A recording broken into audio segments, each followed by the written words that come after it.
Buenas tardes a todos. Es un gusto que estén aquí en esta transmisión y que poco a poco se vayan conectando, vayan compartiendo, para que más gente nos acompañe en esta tarde. Y bueno, estoy muy emocionado de poder tener este momento con todos ustedes, de que tengamos este momento todos juntos para dar un poquito de énfasis y explicación a lo que es un proceso terapéutico, la importancia de la salud mental, la importancia de la terapia psicológica.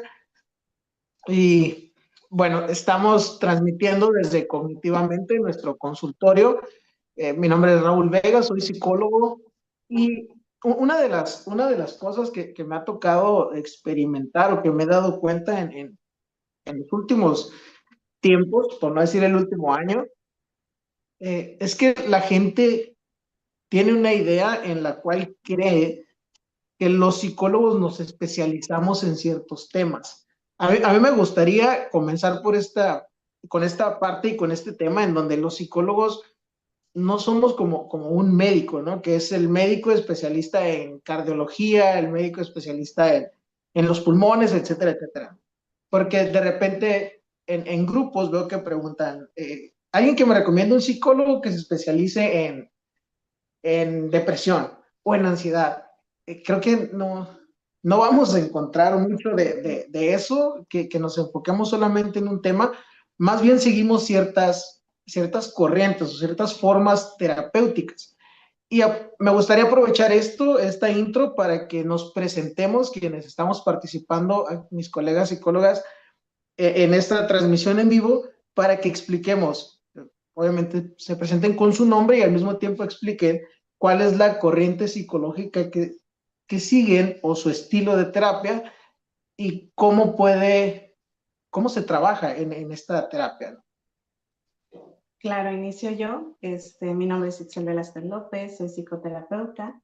El enfoque que yo manejo es sistémico, breve, centrado en soluciones. Y pues bueno, en este enfoque les voy a platicar un poquito brevemente. Es un enfoque en donde cada sesión nos centramos en que se logre encontrar una solución, una propuesta que ayude a manejar de mejor manera esa situación problemática, y nos enfocamos como psicoterapeutas en que sea el menor tiempo posible de sesiones, que cada sesión se lleven respuestas, se lleve soluciones, y que si bien en algún momento el proceso psicoterapéutico no llega a dar ese avance esperado, pues bueno, vamos a ser bien honestos, vamos a cambiar la dinámica de trabajo y el propósito es dar resultados, ¿no?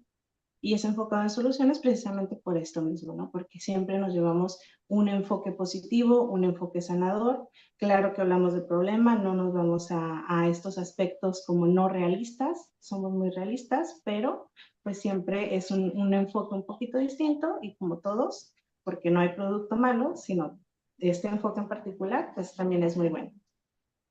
Muy bien, muchísimas gracias, Itzel. Eh, Psicóloga Eva, ¿nos puedes ayudar un poquito con... Claro que sí. Hola, buenas tardes. Mi nombre es Eva Irlanda y como comenta nuestro compañero Raúl, pues hay diferentes enfoques y aquí en Cognitivamente encontrarán de todo. El enfoque que me gusta utilizar es el enfoque cognitivo-conductual, porque considero que trabaja en los problemas actuales y se pueden ver cambios de manera inmediata, ¿no? Cuando las personas decidimos tomar un proceso terapéutico, pues queremos ver resultados. Y hay algunos enfoques que son muy largos y es un enfoque muy asertivo, donde la persona, si lo trabaja adecuadamente, va a poder ver sus cambios. Es un enfoque en el cual el paciente tiene que participar, tiene que hacer su tarea. Y bueno, con ustedes, la terapeuta Patricia Aleja, que es maestra en cognitivo y conductual.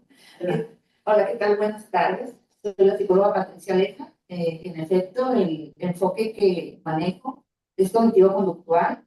Es un enfoque que ha dado muchos resultados. A lo largo de la historia de la psicología se ha trabajado mucho en la psique, en la conducta, en toda esta parte experimental.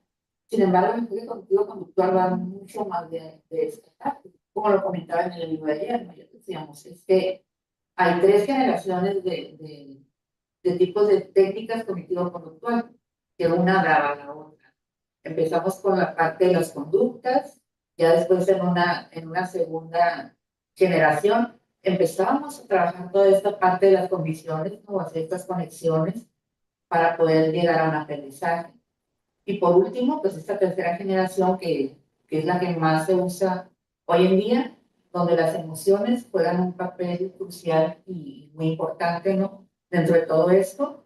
Y pues todo esto enfocándolo a la actividad cognitiva, ¿no? Pensamiento, emoción, conducta. Creencias irracionales, distorsiones cognitivas.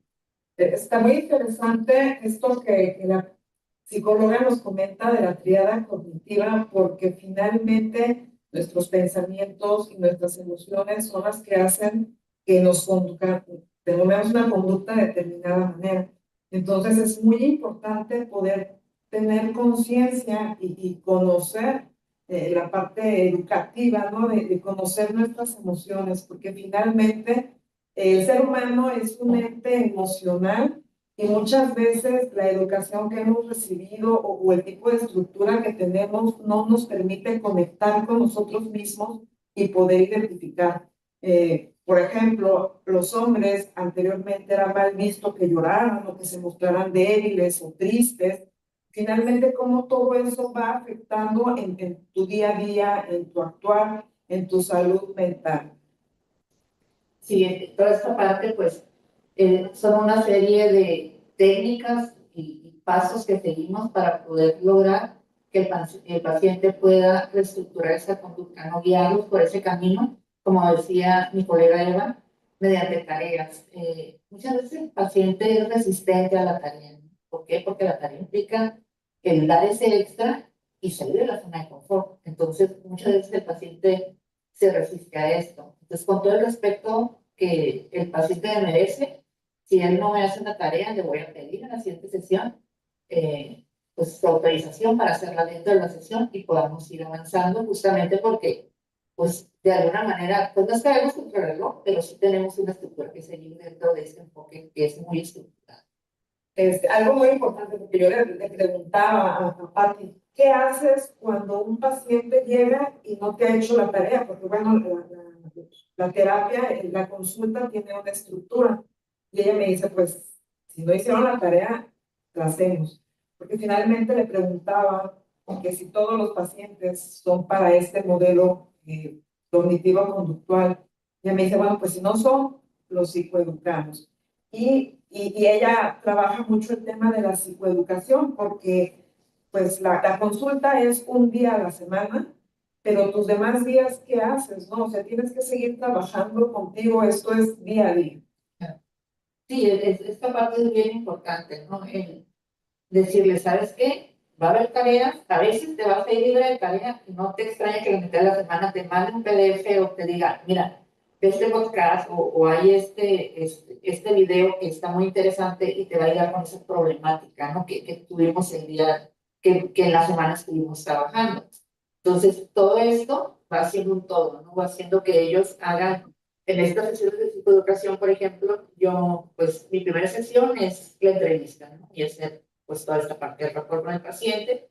En mi segunda entrevista, totalmente de psicoeducación, si se requiere, porque hay gente que viene muy cargada y si veo que necesita como hablar un poco más, esa sesión se la dedico a eso. Sin embargo, después voy a hablarle en psicoeducación de qué es un pensamiento, qué es una emoción, qué es una conducta.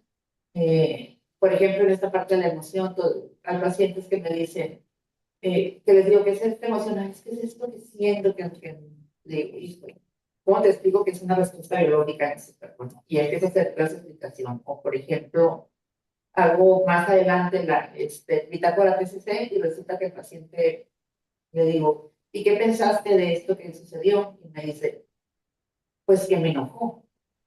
Le digo, identifica tu pensamiento, eso que me estás diciendo es una emoción. Ay, es que lo que pasa es que me frustré, pues sigue siendo una emoción. Entonces, muchas veces no saben identificar o saber ¿Cuál es la diferencia entre un pensamiento y una emoción? Y la relación tan grande que tiene esto con una conducta y de qué manera juega un papel tan importante las creencias que tenemos. ¿Nos quieres platicar un poco, Raúl, de cuál es el enfoque que tú manejas en las sesiones que tienes con tus pacientes? Sí, mira, yo soy humanista, manejo la terapia Gestalt. Una de las cosas que a mí me gusta, bueno, primero, la decisión de seguir la corriente Gestalt fue porque mi primera experiencia o mi proceso terapéutico yo lo viví en terapia Gestalt. Entonces, pues prácticamente hice mucho match o rapport, dijéramos los psicólogos, con mi terapeuta. Y creo que una de las partes de mi personalidad o lo que más me caracteriza es precisamente esta apertura o este diálogo con las personas. Entonces a mí me gusta hacerles sentir eso al paciente y por un momento sé, por la experiencia, vaya, ya en la clínica, que de repente los pacientes se sienten identificados en el momento que conectan con una persona que además que consideras que tiene un conocimiento o que vas porque tiene esa especialidad o esa profesión, pero que lo ves como ser humano, ¿no? El ser humano tiende mucho a idealizar a la persona, pero si te das cuenta, ya ahorita quieren más a Batman y a John Stark o al Iron Man, que todos estos superhéroes que se salen de lo normal, que se salen de ser un ser humano más allá, ¿no? Se identifican más con la persona que le pasa lo mismo que a mí, pero que a lo mejor están preparados para encontrarle algo diferente. Eso es lo que a mí me encantó de este tipo de terapia y sobre todo la parte en donde la terapia Gestalt no nos vamos mucho a, a, el, a el cuál es la raíz de esto o a escarbar en la raíz. O sea, si hay una conexión de repente o un flashback, como lo decimos, o sea, sí es identificarlo, pero más bien es conocer cómo me está afectando en este momento. No es estar y escarbándole a donde mismo, ¿no? Nada más es estar conscientes de que sí me sucedió, pero el día de hoy no es mi realidad, no es mi contexto es muy diferente. Entonces lo puedo visualizar desde otra perspectiva. Y esa es la intención y creo yo que es lo que ha funcionado o es la parte con la que yo me quedo de la terapia Gestalt, definitivamente. Claro, en particular en mi enfoque, que es sistémico y que es derivado también del humanismo, manejamos diferente esta parte técnica en cuanto al lenguaje, en cuanto a psicoeducación. Por supuesto, sí psicoeducamos en áreas necesarias para la vida, ¿no? Cuando se trata de responsabilidad afectiva, cuando se trata de dignidad, cuando se trata de esas creencias limitantes, ¿no? En esos pilares. Más en particular, al menos en un enfoque breve, nosotros como psicoterapeutas nos adaptamos al lenguaje del cliente. ¿Y qué es lo que se pretende con esta adaptación? Pues que avancemos lo más rápido posible, que nosotros como expertos hagamos lo más entendible el lenguaje técnico, lo más entendible para la persona, para que le sea más fácil, ¿no? Avanzar en su propio proceso y con esto pues sí se logra, ¿no? Tanto que a veces personas que sabes que nos dicen bien claramente, es que yo he ido con otros psicólogos y siempre salgo con dolor de cabeza, ¿no? O he ido a consulta o muy así, ¿no? De, yo quiero que me digas qué es lo que tengo, ¿no? Entonces, a todos en consulta nos han llegado estos pacientes Y digamos, este enfoque también ayuda en esa parte, ¿no? A personas que son como que quieren respuestas rápidas, que quieren saber ya, que te consultan a ti como experto, ¿no? Como si tú ya supieras su manera de percibir las cosas, de sentirlas y de interpretarlas. Entonces, apoya un poquito en eso, más claro, no quita la responsabilidad que tiene el consultante de, pues, tomarse el tiempo de expresarse como debe, para que así nosotros podamos hacer nuestro trabajo, ¿no? De comprenderle lo mayor posible. Y claro, con una guía del psicoterapeuta. Y es algo muy interesante hablar de eso, ¿no? De la responsabilidad que tiene el paciente y cómo en ocasiones ellos llegan y por el hecho de llegar contigo a la segunda consulta o a la primera ya quieren tener ellos resultado, cuando finalmente es un trabajo personal y en cada persona pues va a ser diferente, ¿no? Y tienen que estar comprometidos con la terapia. Muchas veces ellos no tienen idea de lo del tema de los enfoques, ¿no? Ellos van con un psicólogo. Entonces sí es importante que en la primer contacto que tengamos con ellos, les platiquemos cuál es nuestro enfoque para que puedan saber que el compromiso que tienen ellos de trabajar en su tema de su salud mental. Y lo digo por experiencia, ¿no? Yo la primera vez que fui al psicólogo hace muchos años, yo tenía la confusión de lo que era un psicólogo. Yo pensaba que me iba a decir, bueno, pues vas a hacer esto, esto, esto, y ya sé que me iba a dar con unos pasos a seguir para modificar mi vida con una varita mágica, y pues no fue así. Yo no sabía que había enfoques y no sabía que había ido con un psicoanalista. Entonces, pues nada más iba y hablaba, y yo quería que me dijeran qué hacer, no llegar y hablar. No supe que había enfoques o que había diferentes tipos de terapias hasta que estudié psicología. Entonces, sí, de la parte de la psicoeducación que platica Patti, la primera terapia pues es de consulta, la segunda de psicoeducación, porque tenemos que saber qué tanto ellos pueden distinguir las emociones de los pensamientos, y eso nos va a llevar a tomar cierta conducta. Pati, ¿nos puedes platicar un poco acerca de cómo estructuras tus consultas o cuál es el lineamiento, cómo trabajas en ellas? Sí, claro que sí. Pues como comenté ahorita, ¿no? Primero es que el paciente tenga toda la psicoeducación que necesita para poder entender primero que nada el enfoque, porque esa parte sí también es bien importante. Y también pasa mucho, ¿no? Que los pacientes o las personas sí conocen los enfoques, pero no tienen la información correcta de lo que significa un enfoque. En alguna ocasión hace poco me pasó con un paciente que me trajeron, que fue canalizado a psiquiatría justamente al enfoque cognitivo-conductual, porque decía que pues era el que ahorita estaba como más adecuado a lo que el paciente necesitaba.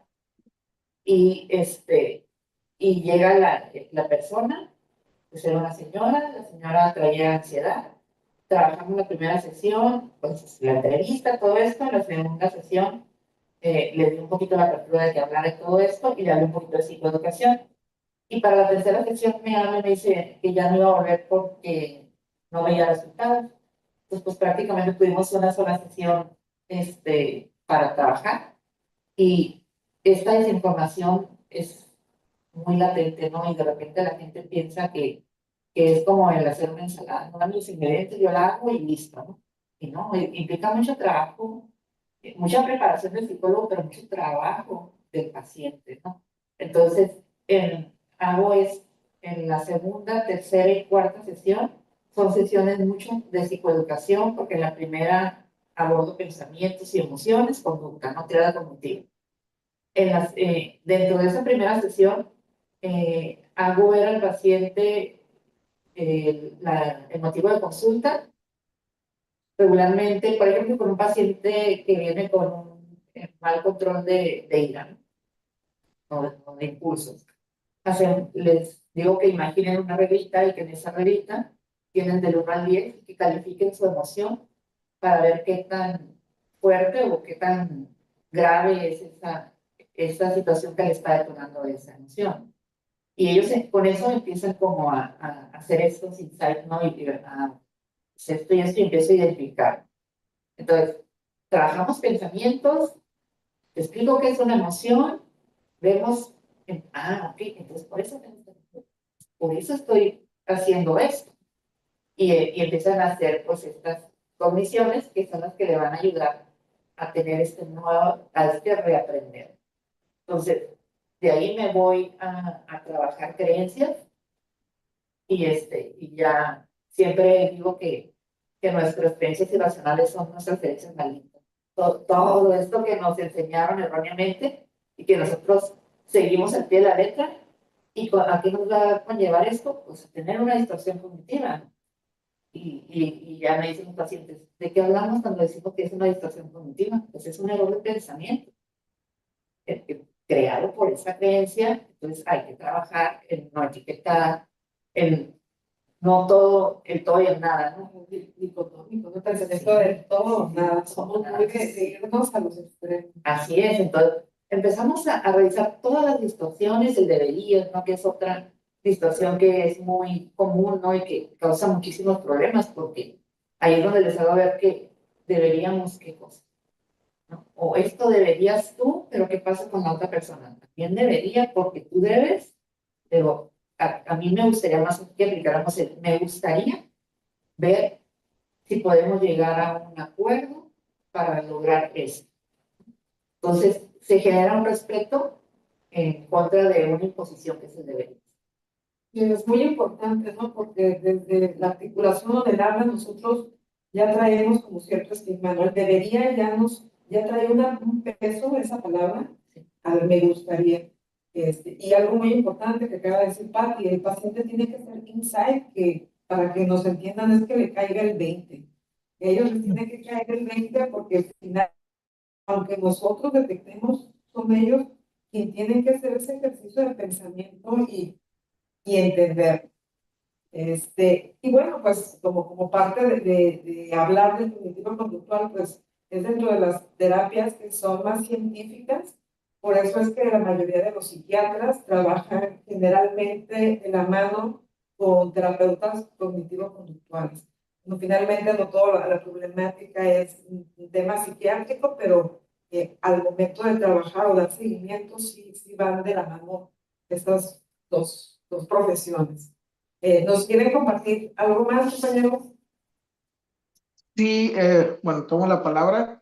Creo que aquí hay algo muy importante que estaba mencionando ahorita y que es una pregunta muy frecuente, ¿no? Para la gente que busca el apoyo terapéutico, el acompañamiento psicológico por primera vez, siempre pregunta, ¿en cuántas sesiones me curo? ¿No? Entonces a ver, es que no es un trabajo del terapeuta y también por eso nos critican a los psicólogos porque dicen que nos lavamos las manos, ¿no? Que al final quien hace el trabajo es la misma persona que acude con nosotros. Entonces, pues realmente quien está trabajando en ella es el paciente. Entonces, tiene mucho que ver el tiempo de duración de la terapia o del proceso terapéutico, porque va de acuerdo a lo que el paciente quiera trabajar, ¿no? Hay temas que son más complicados, pero el acompañamiento es precisamente lo que les va a ayudar, ¿no? A reconocer las herramientas que tiene precisamente para enfrentar cualquier detalle que tenga, cualquier desajuste emocional en este caso. Entonces, sí es bien importante como tocar un poquito este tema. Ya la psicóloga Patricia nos platicaba un poquito el proceso que ella lleva o que ella hace, pero bueno, vuelvo a esto, ¿no? Las diferentes corrientes a veces no somos como tan de seguimiento, la gestal no tiene como día A, día B, día C, difícilmente lo va a ver, es más ir viendo la parte que mencionaba hace un momento la psicóloga Eva, es ir viendo más qué tantos 20 me están cayendo, cómo me están cayendo estos 20, ¿no? ¿Qué me hace ver que a lo mejor hago conciencia de que mi conducta no está siendo la más correcta en ese momento, ¿no? Porque a veces así ya vamos teniendo esto de que pues así me ha funcionado todo el tiempo, pero no hay nada que sea funcional y que sea funcional todo el tiempo, ¿no? Dice un dicho mexicano, no hay mal que dure 100 años, ¿no? o nada es correcto, todo vamos cambiando, vamos pasando etapas y tenemos que darnos cuenta de este ajuste que tenemos que hacer. Lo he platicado en varias ocasiones, pero a mí me gustó mucho en una ocasión que una persona me habló sobre el concepto de construcción. Y creo que es una parte importante, bueno, al menos a mí se me hizo importante adoptarlo como para explicarlo en una terapia, ¿no? Claro, ¿no? Como en el en vivo pasado que hicimos Eve y yo, con esta metáfora de el pez y el sartén, ¿no? Muchas veces venimos practicando rutinas, conductas, creencias, miedos, hasta los venimos repitiendo y nunca, o bueno, muy poco frecuente, nos tomamos el tiempo de evaluar si esto realmente lo necesito, si esto realmente empata con mi realidad actual, con mis recursos, con mis herramientas, y si esta es mi única herramienta que tengo, ¿no? Entonces, el de construir es este proceso de evaluar si esto que yo vivo, siento, pienso, realmente lo necesito, lo quiero en mi vida o ya no, ¿no? Entonces, digamos, vamos como psicoterapeutas moldeándonos, adquiriendo herramientas que puedan ser generalizables, porque el propósito de todo psicoterapeuta, digamos, el éxito del proceso psicoterapéutico no se mide en cuántos pacientes tenemos, sino en cuántos damos de alta, porque el dar de alta es el logro de haber dicho, mira, el trabajo que hicimos este paciente y yo fue tan exitoso que esto que aprendió lo va a poder seguir repitiendo en esta situación y en muchas otras más, y le vamos a dar esa, mejor dicho, vamos a reafirmar y anclarnos a esa confianza de que va a poder seguir adelante con todo esto que ya aprendió y que fue bueno, ¿no? Y que fue sano, que fue saludable. Entonces, en esa parte viene muy de acuerdo la deconstrucción como un pilar importante, ¿no? Sí, hay otra parte muy interesante y quiero ponerla aquí en la mesa para que todos demos nuestro punto de vista, pero en medicina se habla mucho de la automedicación, ¿no? Y cómo la fueron prohibiendo y cómo quieren hacer conciencia sobre la automedicación. Ah, si tienes gripa, no estés tomando un antigripal nada más porque sí, si te duele la cabeza, no estés tomando ibuprofeno o paracetamol nada más porque sí, siempre busca algo más allá, ¿no? De qué es lo que está sucediendo.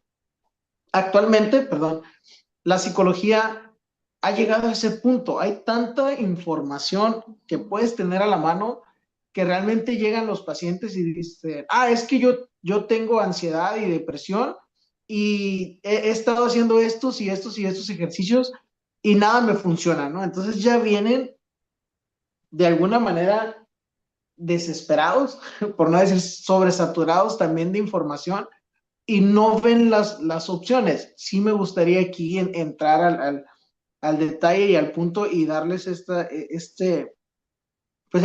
apertura o esta oportunidad, ¿no? No todo lo que sentimos o porque esto se parece a esto quiere decir que ya tengamos un trastorno ya definido, ¿no? Todos podemos sentir todo y todos podemos tener todo, nos decían en la carrera, ¿no? Si nos ponemos a analizar, todos somos el DSM-5 caminando, que es el libro de los trastornos, ¿no?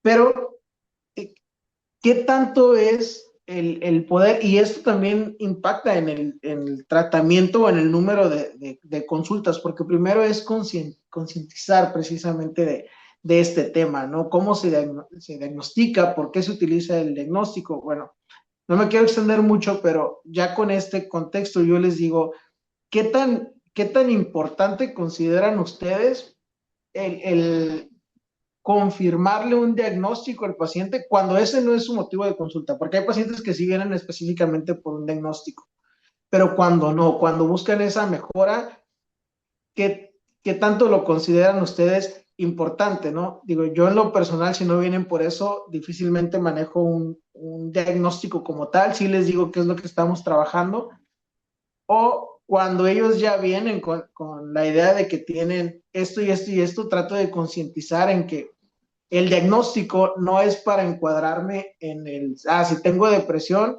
voy a estar triste, voy a permitirme no levantarme un día, voy a permitirme faltar al trabajo, hágame una carta para poder faltar al trabajo cuando... Entonces no se trata de eso, ¿no? Cuando tenemos un diagnóstico se trata de ver cuál es la solución para ese diagnóstico. Entonces, ¿qué opinan ustedes sobre esto? Bueno, yo creo que en este punto es importante ver qué tanto nos checa el diagnóstico. Yo en lo particular, y pues no le a todos los pacientes, les repito, psicométricos o cualquier situación, solamente cuando quiero confirmar un diagnóstico que no, que siento que se sale de los criterios diagnósticos de CM5, ¿no? Y ahí es donde pues ya veo la posibilidad de hacer esto. Otra cosa que yo, ahorita que hablaba de la medicación, ¿no? Yo cuando me llega un paciente con ansiedad o depresión, yo no lo medico inmediatamente. Yo primero trato de, por ejemplo, con la ansiedad, trato de ver sus pensamientos, ¿no? O sea, ¿qué pensamientos rumiantes traes? ¿Cuáles pensamientos intrusivos te están haciendo actuar de esta manera? Empiezo como a checar toda esta parte y con pues, bastantes pacientes me ha pasado que logramos no tener que medicarnos. No sé, pasan a lo mejor 5 sesiones y yo creo que el paciente sigue exactamente igual que cuando empezamos, entonces sí, y se los hago de la primera sesión.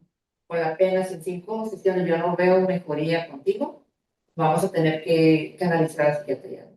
Pero siempre trato primero como de moldear estos pensamientos para tratar de que la medicación no se dé. Y pues en lo otro, pues creo que sí es bien responsable y bien ético que no vayamos haciéndole diagnóstico a cuánto paciente llega, ¿no? Porque hay psicólogos que tienden a hacer esto y pues siento que a veces no hay necesidad de llegar a eso. Definitivamente no etiquetar a las personas, ¿no? Y como bien dice Raúl, ahorita con las tecnologías de la información, ellos tienen acceso a mucha información que ellos mismos, si tienen alguna tendencia a la hipocondría, se diagnostican. Ellos dicen, ay, tengo estos 3 puntos, soy obsesivo compulsivo. O solitos ellos se ponen ciertas etiquetas sin ser un profesionista en temas de la salud mental. Definitivamente aquí en el tema del cognitivo conductual que se trabaja muy de la mano con la psiquiatría, pues quien diagnostica es el psiquiatra, porque pues el DSM-5 se hace o se creó, todos sabemos, en Estados Unidos por el tema médico y para el tema del medicamento. Pero con todos los enfoques que hay de psicología, vemos que hay muchos temas que no se ocupa el psiquiatra, que son temas de cambiar la estructura de nuestra mente y sabemos que tenemos esa capacidad de ir cambiando, ¿no? Hablando del tema de la salud mental, pues es muy importante que reconozcamos, así como vamos con un gastroenterólogo, con un cardiólogo, cuando tenemos cierta afección, que también hay cosas de nuestro ser, de nuestra mente, de nuestras emociones, que hay especialistas y que no se sientan juzgados, ¿no? O no se sientan etiquetados. Como dice la psicóloga Patti, hay ciertas sesiones en las que ya se tendría que ver un cambio para poder seguir trabajando en el tema psicológico sin ir de la mano con lo psiquiátrico, porque no todos los casos son así. Y algo pues muy importante, ¿no? Que ahorita la psicóloga Itzel nos podrá compartir, porque ella es de un acompañamiento breve, el tema de que cuando llega el paciente ya nos dice que quiere trabajar cierta cosa, ¿no? Ya trae cierta sintomatología, por ejemplo, una fobia, por ejemplo, el insomnio, o hablando de depresión, ¿no? Que todo el mundo hablamos ya de depresión, pero sabemos que hay tristeza, que hay depresión, que hay distimia, que depende de lo que dure, porque habrá personas que tengan una depresión manejable y que no lo notes, ¿no? Y hemos visto videos de gente que se suicida, pero días antes estaba en una fiesta, estaba muy bien, y cómo enmascaran estos síntomas, ¿no? Entonces, en el cognitivo conductual, pues hay cierto número de sesiones dependiendo del padecimiento que se quiera tratar. Hablando también de que hay una psicoeducación y que se van con herramientas para ellos poder seguir trabajando el cambio de sus pensamientos, el cambio de sus conductas. Sin embargo, si bien quieren trabajar una fobia, pero después tienen otro problema, pues las sesiones pueden ser hasta de 1 año, ¿no? Para que se pueda dar esa alta del paciente que, como bien dice Itzel, o sea, para nosotros como psicólogos no hay cosa más gratificante de poder dar a una persona de alta porque haya podido trabajar y psicoeducarse y cacharse. ¿Nos puedes compartir, en cuanto al tema de tu enfoque, cómo es que lo trabajan o cómo es que trabajan este tema que nos está compartiendo Raúl de la automedicación? La automedicación. Sí, desde el punto de vista de psicología, ¿no? O sea, cómo a veces el paciente te dice, es que yo ya sé que tengo depresión, pero no me está funcionando nada y ya fui, no sé, ya fui a un grupo de amigos, estoy saliendo con mis amigos para olvidarme de esto. O sea, todas esas cositas que creemos que nos deben de servir precisamente por lo que de repente leemos, ¿no? Entonces, me imagino que te llegan a consulta así. ¿Cómo concientizas tú precisamente a que tiene que haber todo un proceso para llegar a un diagnóstico y todo un proceso para poder convivir con ese diagnóstico, ¿no? Bueno, primero que nada, de las primeras, digamos, de los primeros objetivos que se plantean en la primera sesión, pues son esto, ¿no? El evaluar cuál es la intención de esta persona al venir a consulta, en qué gusta que se le apoye, en qué gusta que trabajemos, ¿no?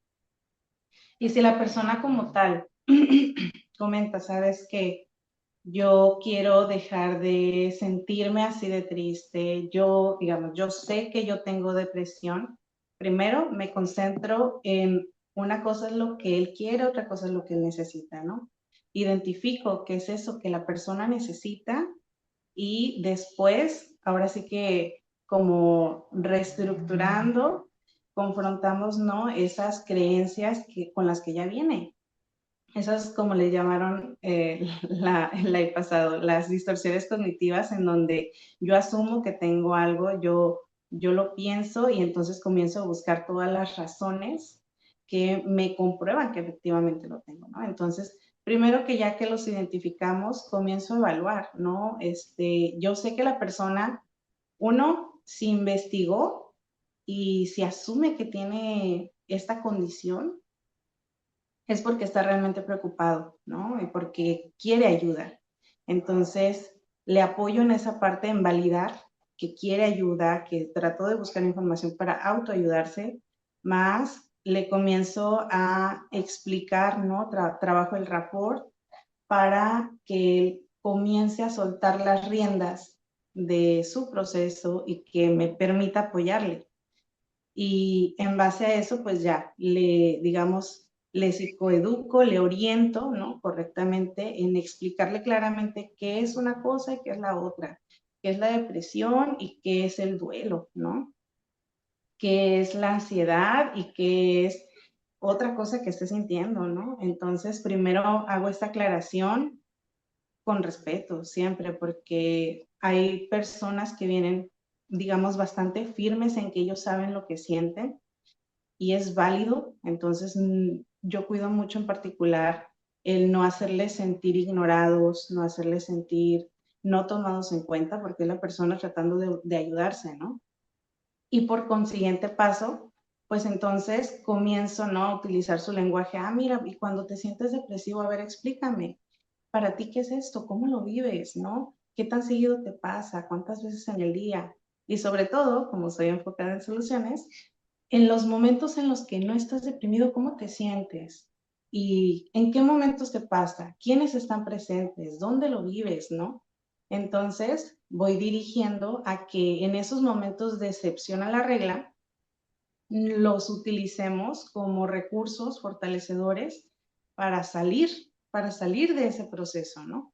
Y también, pues, en que si bien hay procesos como el duelo, que se va a tomar lo que se tiene que tomar, pero obviamente va a ser mucho más sano y digerible si vamos en apoyo de un profesional, si nos damos el tiempo, si tenemos recursos para enfrentar esos momentos difíciles, pues obviamente va a ser más rápido y mejor, ¿no?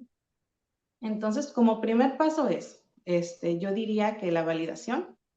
En segundo, sí, la psicoeducación, el aclarar, ¿no? El desmentir muchas veces toda esta información que ya traen.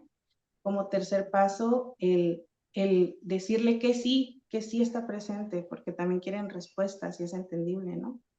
Y el encontrar recursos, darle herramientas y recursos que tal vez ya tiene y no se ha dado cuenta para enfrentar esos momentos difíciles que vive en su día a día. Fíjate, una ocasión me llegó una paciente acompañada de su hermana y me decía, ¿sabes qué? Es que yo estoy muy mal, yo me la paso pensando, siento que no puedo hacer nada, tengo miedo de dañar a mi hermana. Venía con muchos pensamientos bastante terroríficos para ella, ¿no? ¿Cómo es posible que yo piense en hacerle daño a mi hermana? Me siento muy mal, no puedo confiar ni en mí misma, ¿no? Y sabes qué, ya fui con otros psicólogos y me dicen que tengo esquizofrenia y me dicen que tengo esto. Y yo no quiero un diagnóstico, claramente me lo dijo. Yo no quiero un diagnóstico, no quiero nada de eso, ¿no? Yo quiero que me ayuden a dejar de sentirme así. Ah, ok. Pues adivina, sí nos tomó un buen tiempo. Nos tomó primero en consultas constantes semanales aproximadamente 2 meses. Después fueron cada 15 días y ya estamos a un pasito de darla de alta. Entonces ya nos vamos a ver una vez al mes. ¿Y cuál fue la clave? Uno, ella sabía lo que vivía, pero claramente el que yo le dijera, ¿sabes qué? Yo creo que va más dirigido a un asunto obsesivo compulsivo, pues hubiera sido otra psicóloga más que no me ayuda, ¿no? Porque pues darme el nombre de lo que vivo y siento no me ayuda, siento que me hunde más. Entonces comenzamos a trabajarlo de una manera diferente y una característica que tenía es que cada día ella volvía más experta en tipos de pensamientos, en creencias irracionales, en distorsiones cognitivas, en todo venía más experta. Y una ocasión sí le dije, entiendo, le digo, mira, eres muy hábil, investigando, muy hábil, ya me hablaba en lenguaje técnico, ¿no? Digo, te voy a pedir por favor que por el momento detengamos la investigación, vamos a poner en práctica, vamos a enfocarnos en esto. A la siguiente sesión, bueno, como que se molestó esa vez, muy particular, y a la siguiente sesión regresó todavía más experta y ahora en otras áreas y hasta con herramientas terapéuticas y hasta holísticas, ¿no? Entonces dije, ok, no. Entonces hice lo contrario. Le dejé de tarea investigar más sobre esto que ya estaba sabiendo ella. Le dejé de tarea el poner en práctica, ¿no? Todo esto que fuera aprendiendo, el escribir, el comenzar a llevar reportes.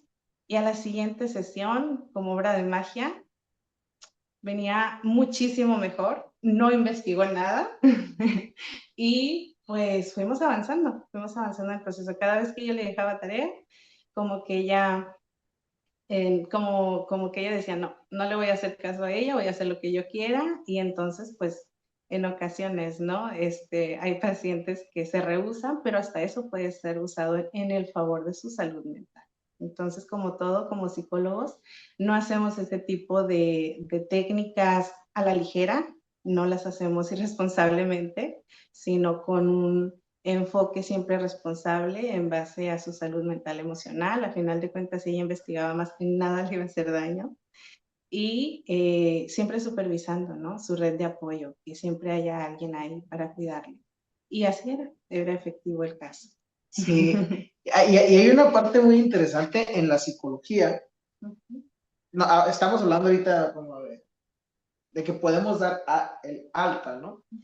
Pero la psicología se maneja como una enfermedad, bueno, por decirlo de esa manera, no nos vayamos a confundir con este término, pero como cuando tenemos una enfermedad crónica, ¿no? Tenemos que estar al pendiente porque en cualquier momento podemos tener los mismos sentimientos o las mismas emociones o regresar a nuestro diagnóstico, ¿no? Y esto es porque el ser humano cada día es diferente. Nuestro estado de ánimo, nuestra actitud a veces ciclo de varía, vida. sí, el ciclo de vida de estas etapas que vivimos, entonces a veces no es lo mismo cómo comprendo yo el día de hoy las cosas que me están sucediendo a cómo las comprendo mañana, ¿no? O a cómo las comprendo bajo una situación frustrante o estresante, de cosas de las que ahorita puedo tener el control y me puedo sentir tranquilo. Mañana o en un mes puedo estar más o menos sensibilizado hacia eso y de repente me llega y me desajusta, ¿no? Y una de las cosas que las hace un poquito más fuertes, digo, desde mi perspectiva, es que siempre decimos, si esto ya lo había pasado, porque ahora no lo puedo controlar, ¿no? Y empezamos a atacarnos con estos pensamientos rumiantes en donde, pues ahora soy más débil, o ya estoy más viejo, antes podía esto, ahora no lo puedo, y empezamos a caer como en ese círculo, ¿no? Un círculo vicioso súper destructivo, ¿no? Y es difícil para la persona que lo vive reconocer que está en un círculo vicioso y salir de él, ¿no? Hay muchas personas, o sea, debemos también de aclarar que hay muchas personas que tienen muchos recursos, desde redes de apoyo, familias bastante unidas, emocionales, físicos, ¿no? O que bien tienen una rutina muy saludable, como hacer ejercicio en las mañanas, comer saludable, cuidar mi azúcar, cuidar mi café en el día, dormir muy bien. Entonces, hay personas que tienen todos estos recursos y que caen, ¿no? En un problema, en una situación difícil, la pérdida de alguien, y como todo necesitan ayuda, pero tienen tantos recursos, tantas herramientas que consciente, no muy consciente, pero responsablemente han hecho por ellos mismos, que nos ayuda a saber que tal vez no va a necesitar tanto tiempo acá, ¿no? Entonces, mucho de esto depende también de los recursos que tiene la persona, y ya pues el apoyo psicológico es, ok, te doy esas herramientas, te apoyo en que lo logres, y pues por ahí vamos encaminando a que después tú sigas solito, ¿no? Como aprendiendo a andar en bici. Sí, sí, definitivamente. Y creo que es una parte como muy, muy interesante porque las personas igual día a día intentamos superarnos, ¿no? Y esa es lo que nos han inculcado, bueno, creo yo, mucha gente hasta no hace mucho tiempo pensaba que la psicología era como una motivación, un curso motivacional, ¿no? Todas estas partes. Entonces, es más profundo. Y aquí quiero entrar a un tema, igual, nuevamente para que participemos todos, en donde ya lo hablaban hace un momento, ¿no? Hay un momento, y antes decía que era un pleito entre psicólogos y psiquiatras esta parte, pero yo considero que sí hay un momento o hay ciertos trastornos en los que se requiere una medicación. Y yo estoy de acuerdo totalmente con eso, pero que vayan de la mano, ¿no? O sea, no podemos tomar una medicación y no tratar la parte emocional de este trastorno, porque el medicamento nos va a ayudar a regular toda esta química del cuerpo, todos estos impulsos eléctricos o electrónicos que tiene el cerebro, pero si no trabajas lo emocional, ahí va a quedar, ¿no? Como lo dice, no sé si me voy a equivocar, pero como lo dice la canción de Shakira, es como tapar una herida sin maquillaje, no Shakira, con maquillaje no se ve, pero se siente, ¿no? Ahorita sí, ahorita me van a crucificar aquí diciendo que no es Shakira, pero bueno, entonces, en esta parte, yo llegué a un punto, porque yo lo escuchaba cuando estaba estudiando la carrera, que psicólogos no creen en la medicación.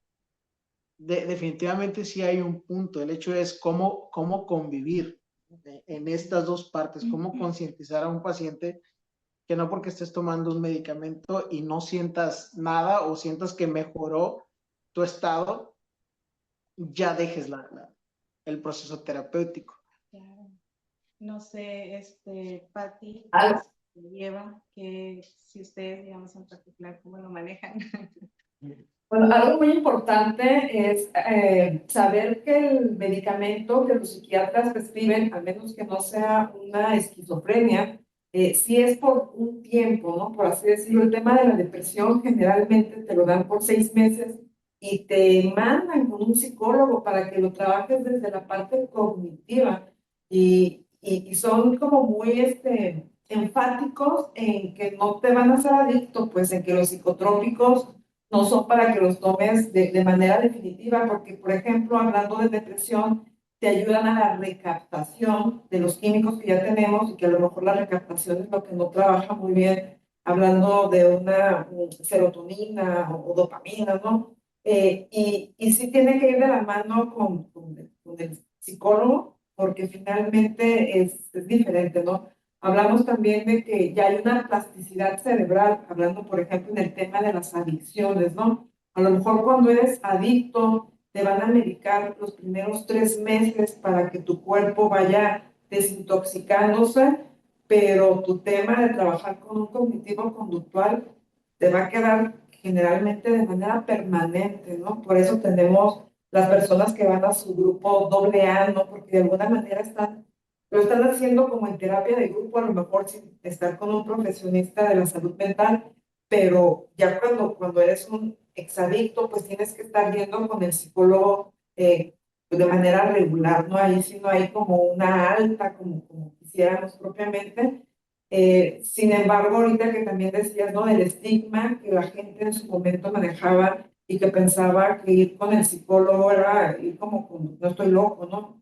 Confundían el tema psicólogo, psiquiatra y cómo, pues, de alguna manera, y hablando de otras corrientes, tenemos que neurólogos, como en su momento fue Freud, empezó con el tema del estudio de la mente y del comportamiento de la persona más allá del tema del medicamento, ¿no? Viendo cómo se podía llegar a un tipo de salud mental sin tener que ir al medicamento. Sí, aquí es bien importante esta relación que hay entre el psicólogo y el psiquiatra en un tratamiento psicológico, porque muchas veces se da esta situación donde dices, ay, no, pues es que a ti lo que te va a ayudar es el medicamento. Igual, hay psiquiatras muy conscientes y habemos psicólogos muy conscientes de la importancia de trabajar en equipo en cuanto a esta situación.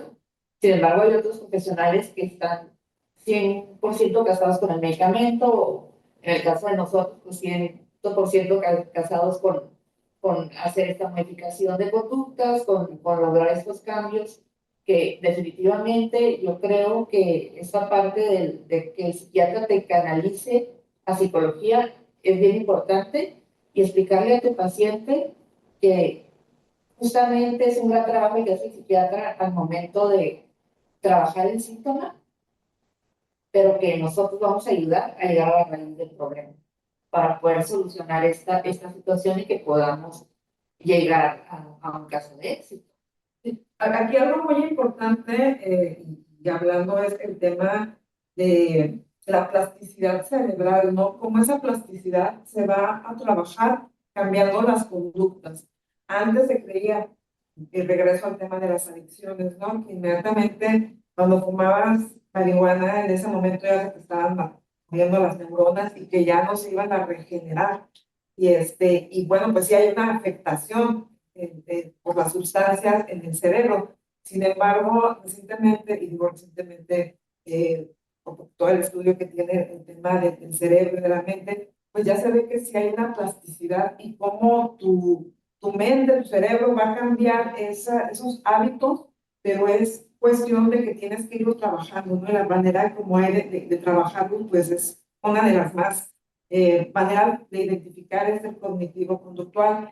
En un en vivo pasado, Raúl platicaba un tema que es muy importante y que, bueno, ahorita el tema de los niños que tienen déficit de atención por hiperactividad o los temas también de autismo, donde la alimentación tiene que ver mucho con el estado de ánimo, con la mente, con el cerebro de las personas. Entonces, desde dormir bien, una adecuada alimentación, digo, la verdad, yo no tengo mucho conocimiento en esa rama, pero en el en vivo estaba Raúl platicándolo con nuestro doctor Juanjo. Aquí en Cognitivamente es un grupo multidisciplinario. hay nutriólogo, hay médico, y bueno, para trabajar todo de la mano y todo lo que se ocupe, ¿no? Entonces, Raúl hacía un comentario acerca de la alimentación que se me hace a mí muy adecuado. No sé si nos puedas repetir lo que habías comentado anteriormente, Raúl. Sí, sí, claro. Y creo, bueno, actualmente, y que he estado investigando mucho por la parte de la neuropsicología.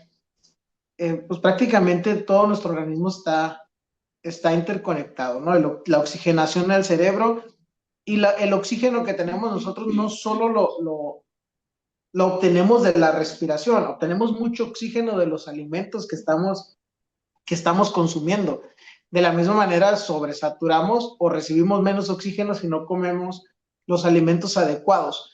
Esta parte se empezó a ver mucho con los trastornos del desarrollo, del neurodesarrollo, trastornos como el espectro autista, como el déficit de atención, la hiperactividad, en donde decían, bueno, controlemos el azúcar que los niños están comiendo, ¿no? Por estos impactos que tiene. En adultos se empezaba a ver más con todos estos estimulantes como el café, como la taurina, como todos esos, que aparte de lo que te provocan, que te alteran todo el sistema, pues bueno, también neurológicamente o impactan en la salud mental, ¿no? ¿Por qué? Porque estás más, con mayor hipersensibilidad, estás más en un sentido de alerta y todo esto altera tus nervios y tu sistema. Y llegando a una parte que a lo mejor es muy básica o que la podemos comprobar día a día, o sea, uno como persona está menos tolerante cuando dejamos un lapso largo sin comer. Realmente se dice que tenemos que tener más o menos de 3 horas con ciertos alimentos, ¿no? Con snacks o con eso. Lo más largo de un ayuno son 5 horas, y démonos cuenta, o sea, en nuestro entorno, en el trabajo, o nosotros mismos a veces desayunamos muy temprano y de repente por trabajo se nos pasa la hora y estamos comiendo a las 3 o 4 de la tarde, pero para esto ya pasamos un ciclo de intolerancia en donde nos enojamos más rápido, en donde no tenemos ganas de estar escuchando a la gente, en donde ya no podemos tener la misma reacción ante alguna situación, ¿no? Y se va perdiendo porque se convierte en frustración.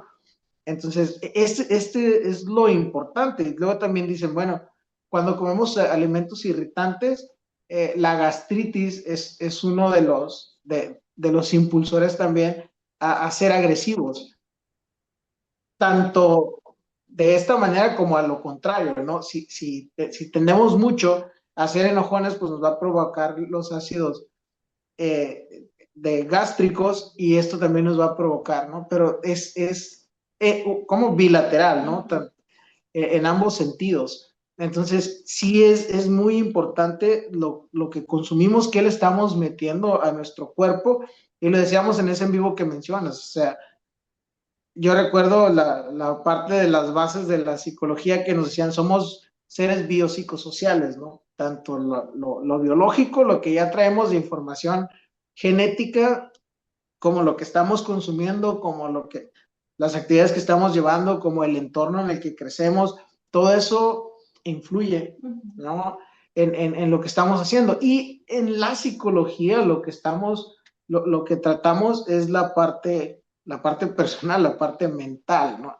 Entonces es prácticamente responsabilizarnos, o hacer que la persona se sienta responsable de su salud. Va a haber factores que le influyen, sí, pero no podemos hacer mucho en la parte social, no podemos ir a calmar a cada uno de los que nos está causando estrés, mejor vemos cómo estás mirando, cómo estás viendo tú las cosas y qué es lo que está causando toda esta parte, pero ahí es donde entra esta parte de la alimentación, muy importante, y que como bien lo mencionan, ¿no? También es una forma en la que nosotros aquí Cognitivamente estamos ofreciendo a las personas. Lo hablábamos también en el en vivo, la parte espiritual, esta parte de poder equilibrar, que ahí entra es mucho el doctor Juanjo aquí con nosotros, con esta parte de acupuntura, de estimulación, de otro tipo de manejo, pero que es algo alternativo que a lo mejor puede, bueno, que funciona en muchas personas, no voy a decir a lo mejor porque sí funciona, ¿no? Donde ya manejamos como pues, la parte de energía, somos energía al final del día, nuestro cerebro se maneja por energía, entonces se estimula de una forma diferente y esto ayuda. Obviamente volvemos a lo mismo, tenemos que trabajar la parte emocional. Se nos puede ayudar a estimular de una forma diferente, pero tenemos que trabajar y concientizar la parte emocional en todo momento. Y a mí me gustaría ya, yendo más o menos hacia el cierre o yendo al cierre, pero que cada uno tengamos la oportunidad que podamos dar un mensaje precisamente para concientizar a las personas sobre este tema tan delicado y tan importante que es la salud mental. Antes lo decían y a mí se me quedó mucho el de mente sana en cuerpo sano, ¿no? Y creo que también es a la inversa, o sea, el cuerpo sano está en una mente sana. Y desde ahí empieza todo, desde cómo vemos las cosas, desde cómo analizamos nuestro entorno y cómo estamos eh, descifrando lo que nos pasa. En el momento en que nos dejamos de entender, nos dejamos de comprender o nos desconocemos, es ahí donde vienen las mayores complicaciones desde mi punto de vista. Claro, hay una frase muy célebre, ¿no? Que dice, lo que tú te dices cuando cometes un error va a determinar si has caído en un bache o en una tumba. Y es muy fuerte, pero realmente es así, ¿no? Nuestro enfoque, nuestra manera de interpretar, de vivir la vida, por supuesto que va a tener repercusiones en lo físico, en la manera en que tu cuerpo se percibe y se considera capaz, así como también se considera incapaz, ¿no? Las palabras, el simple hecho de que a los niños les puedan explicar a través de un experimento con plantas, el poner a dos plantas exactamente iguales, con el mismo riego, con la misma cantidad de luz, y que a una se le digan cosas negativas y a otra cosas positivas, y que a la que se le dicen cosas negativas termina muriendo, ¿no? Es una muestra muy clara de que nosotros somos vida, y la manera en cómo tú te trates, en cómo tú te refieras a ti mismo, los límites que te pongas, que a veces no es que tú tengas la culpa, sino que a veces ni cuentas nos damos, ¿no? O esta otra frase de, si tú le hablaras a tus amigos de la manera en la que te hablas a ti cuando cometes un error, ¿tendrías amigos? ¿No? No hay otra persona que merezca más respeto que el que tú te das a ti mismo. Entonces, los invitamos a darse la oportunidad de tener ese autocuidado, esa atención emocional, mental, física, y pues con las puertas abiertas. Pati, Eva, ¿algo que nos gustaría compartir? Sí. Esta parte de la salud mental es el mejor regalo que nos podemos otorgar. Claro que vamos a tener miedo, claro que el enfrentar, y siempre lo veo como cuando le rascas al numerito. A lo mejor lo que salga de ahí no nos va a gustar, pero tomemos en cuenta que tenemos un profesional de la salud mental que va a ir al lado de ustedes guiándolo. Y es bien importante que entendamos esa parte. Nuestro papel con un paciente es el 10% del éxito que se obtiene en un proceso terapéutico. El otro 90% lo va a poner el paciente, ¿no? Y en este caso nosotros vamos a guiar, vamos a motivar a que esta persona haga lo que tiene que hacer, a que reaprenda las cosas que tiene que reaprender y que empiece a entender que se vale equivocarse, que se vale caerse, que llorar no es algo malo, que el enojarse es algo totalmente normal, pero que ese enojo que yo estoy sintiendo es conmigo y yo lo tengo que trabajar y no tengo ni que echarle la culpa al que tengo al lado, ni por qué desquitarme con esa persona. Tengo que aprender estas gestiones de emociones, ¿no? Donde yo pueda decir, bueno, sí estoy enojada, ¿por qué estoy enojada? ¿Y qué me gano con estar enojada? Y si es algo importante, pues vamos a platicarlo. Y por ahí, pues, esta otra frase que dice, cuida tus batallas. No todas las batallas que tienes son dignas de llevarlas, ¿no? Hay batallas que puedes dejar a un lado porque no tienen relevancia. Y sin el afán de hacer menos a nadie, esta situación en específico no te está causando un malestar que no debería estar. Entonces, revisa qué cosas sí tienen la relevancia para poder tener ese enojo. O si realmente esto que te pasó es tan malo para que estés tan triste por ello. Aprender a soltar los ciclos, el entender que si yo no lo suelto, el único que se daña es yo. Entonces, la invitación es a que se acerquen, ya sea aquí con nosotros o a donde ustedes prefieran, pero que siempre, siempre se debe arreglar. No es normal estar mal, hay que darnos y hay que cuidarnos, hay que procurar nuestra salud física y cuanto más la salud mental. Y bueno, pues recordar que es muy importante conectar con nosotros mismos y bueno, no tienes que estar enfermo mental para ir a terapia.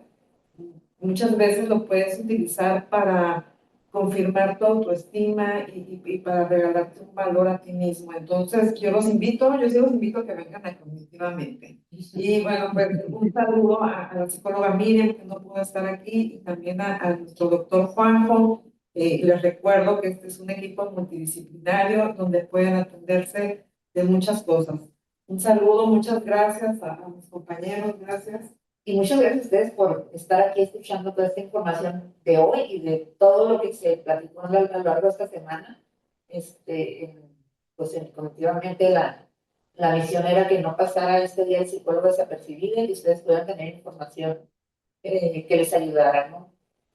Todos los temas que tratamos eran justamente relacionados a esto. Tratamos de no, pues, encasillarnos en trastornos mentales, que esos en su momento ya se irán tratando y se tratan día a día, ¿no? En los videos que compartimos, ¿no? En las publicaciones, en lo que se trabaja dentro del consultorio, pero sí era muy importante para nosotros poner este elemento de arena y que pudiéramos ayudar a las personas a estar mucho mejor, más saludables, mentalmente hablando.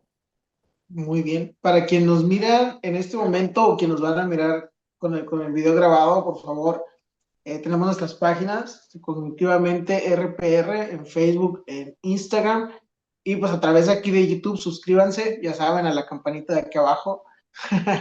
Y pues, bueno, compartan, compartan y compartan para que más gente se entere de esto. Y obviamente, pues agradecemos sus comentarios, sus dudas, sus sugerencias y esperemos que esto continúe, ¿no? Dejamos las puertas abiertas de Cognitivamente, consultorio abiertos para cualquier duda que ustedes tengan y sobre todo si quieren iniciar a darle ese cambio con un proceso terapéutico a su vida. Claro. Un gusto haber estado aquí, habernos permitido estar un ratito, ¿no? De su tiempo, de su valioso tiempo. Pues me despido y gracias a todos. Adiós. Muy bonita tarde. Gracias.